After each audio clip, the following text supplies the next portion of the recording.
Hi viewers, welcome to tag Telugu. So ఇవాళ నందమూరి తారక రామారావు గారి 29వ వర్ధంతి సందర్భంగా తారక రామం అనే పుస్తకం ఆవిష్కరించడం జరిగింది. సో పరుచూరి గోపాలకృష్ణ గారు అయితే మనతో ఉన్నారు.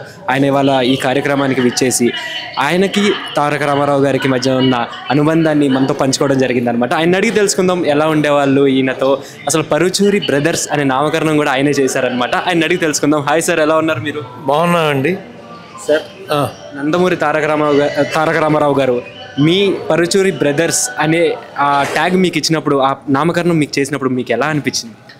అంటే మొట్టమొదటి 78లో అన్నయ్య పరుచూరి పేరుతో మొదలెట్టారండి సినిమాలు.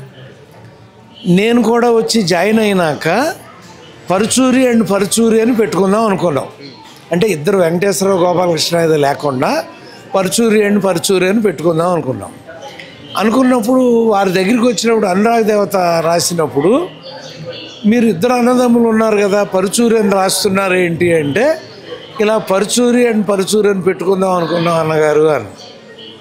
లేదు, మీ పేరు మేము పెడతాం అని ఒక్క నిమిషం అలా అని మీ పేరు పరుచూరి బ్రదర్స్ అని నామకరణం చేశాడు.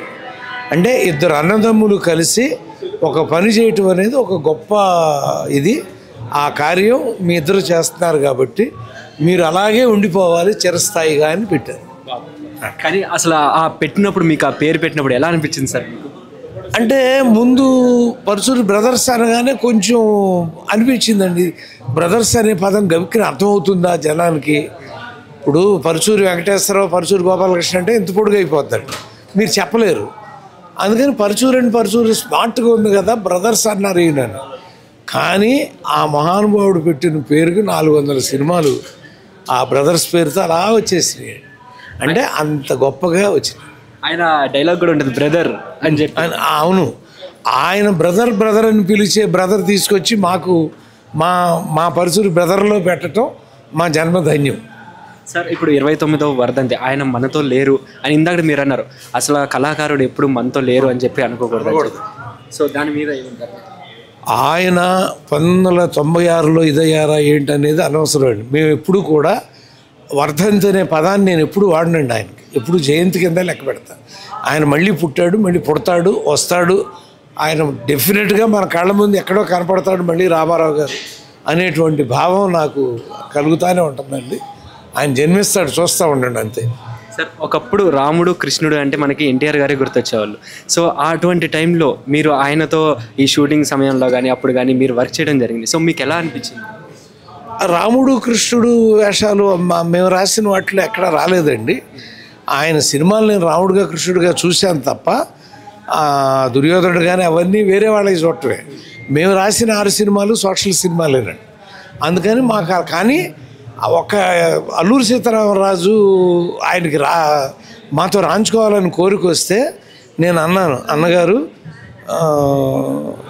కృష్ణ గారు వేశారు కదా అన్న, ఇక్కడ మనం కదా అన్నారు ఆయన. అంటే నేను అన్నాను, చరిత్ర అనేది ఎప్పుడు కథ కోసం చూస్తారు అన్నగారు, నటన కోసం చూడరు అన్న. అలా చూశారు ఆయన. అంటే కరెక్ట్గా అతికింది ఆయనకి అన్నమాట.